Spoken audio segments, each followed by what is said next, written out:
Hey guys, this is Captain George Hastic of Fish Hunter Fishing Charters coming to you from St. Petersburg, Florida. Well, bait's been plentiful everywhere from the bridges to the flats. Baits everywhere, plenty of scaled sardines on the flats around the bridges, plenty of threadfin herring out there, basically just out in the middle of the bay, all the way to as shallow as 4 feet of water. Really just look for them showering. If you want threadfins, they're plentiful also. Make great cut bait. They also work good live for cobia, snook, redfish. Just a good all around bait. The white bait, of course, they're very hardy in the live well. Just don't overstuff your live well right now with the heat we got going on. We're in the Well, the rain's cooled the water down a little bit, but you're still in the mid to upper 80s. At one time, we were hitting 90. I guess it depends on where you're at right now. I'm sure if you get into some shallow water with a dark bottom, you'll probably hit 88, 89, even 90-degree water. But with that being said, a lot of your snook and redfish are tucking way under still, under the mangroves. You want to definitely get your casts getting up under the mangroves or at least to the edge of the mangrove. Cut bait wouldn't be a bad idea right now. Some cut threadfin, cut white bait, even cut pinfish. If you can't cast under the mangroves, at least get it right to the edge of the mangrove. The cut bait, really, you should be able to skip that under pretty easily, actually.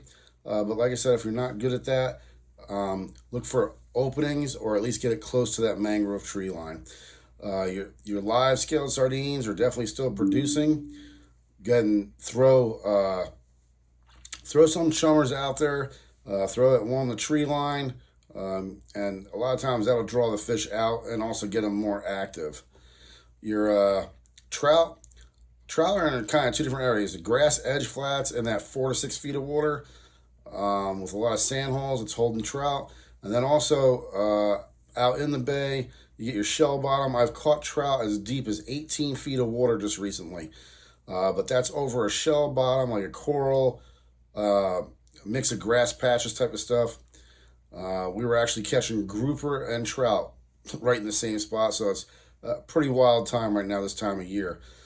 Now on the trout, I've been still throwing that chicken on a chain 4-inch sea shad by Saltwater Assassin. That thing is working wonders. It'll catch everything, really. Anything that eats a live bait will eat this thing. The action on it's really good. It's also scented. Recently on one of my trips, I threw a artificial out there, which was the sea shad in that color, and a client got hooked up, so I had to put that in a rod holder. By the time we caught his fish and netted it, the sea shad that was sitting still on the bottom had a trout on it. So that scent that they put in those baits is definitely working. So don't be afraid to try yourself some of the Saltwater Assassin line. The little PMVs and the sea shads is the two that I've been using lately, mostly on a 1/4 ounce jig head, but if you need to switch down to an 1/8 ounce to get that sink to be a little bit slower and not snag the bottom so much, don't be afraid of doing that.